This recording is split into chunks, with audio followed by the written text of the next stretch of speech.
So we're back in the Mark 5. Might get interrupted. My daughter's playing outside. First time she's been outside in the sunshine. Today I'm going to be hardwiring my head unit to a fuse down here using a piggyback fuse. So piggyback fuse only comes with a short length. I'll just go out on this. Only comes with a short length on it. So I've got some extra wire and some extra connections. So this wire is going to run from this fuse box through underneath, round here, and up to the head unit. Now the head unit is one of these cheap COVID ones. I had got a fuse bridge in place, but I've taken it out because I wanted to try this. So what I've done here, on your main block, you've got this thick yellow cable. Sorry, just about to get interrupted. Right, sorry about that, I got interrupted by my daughter. So on your main box you've got one thick yellow cable. Now I've already cut mine to test whether it was that one. So it's this thick yellow one. I'm not going to have to do all this one-handed, but what I can show you is that if I plug in my piggyback fuse, which I'm going into slot number 16, I believe, on mine. Where's my little thing for putting out the fuses? There we go. I'm going into slot 16.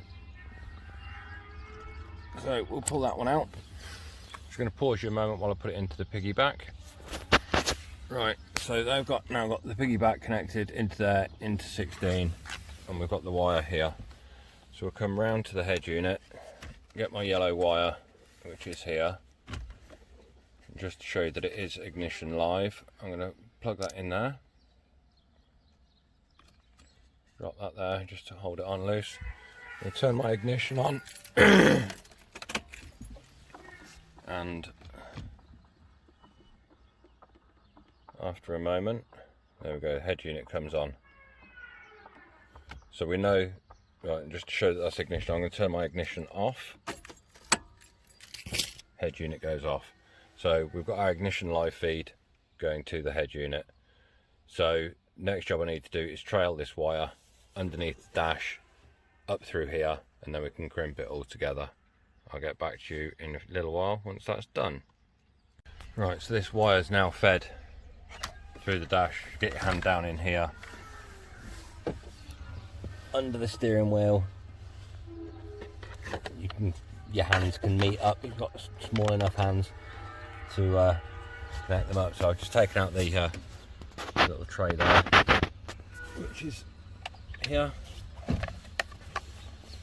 show you how to put it back in. It's easy enough. It's just two clips.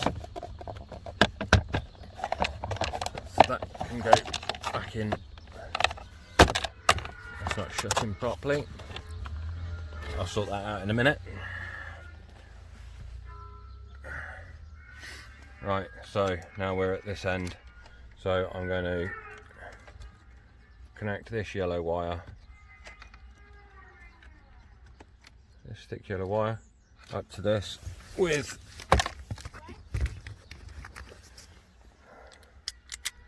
my crimps.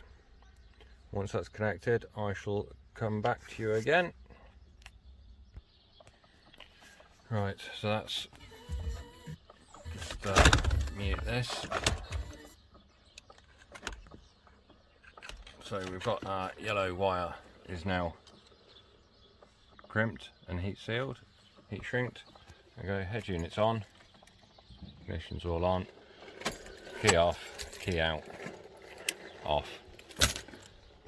So there we go, fuse number 16, run the wire through under the dash, up the back, your main thick wire from your main canvas box, seal it all together, head unit on and off with ignition.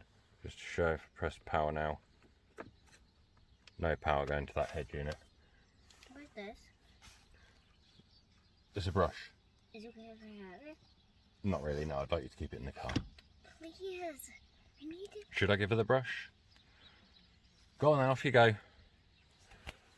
Sorry about that little interruption. So yeah, that's it, and then you just put everything back into place and your head unit is now running off a fuse in your fuse bay there, rather than fuse on the bonnet. It's ignition live, so with it being ignition live off that fuse, you shouldn't get any battery drain issues. And it's a quick, reasonably simple job to do. Doesn't take too long.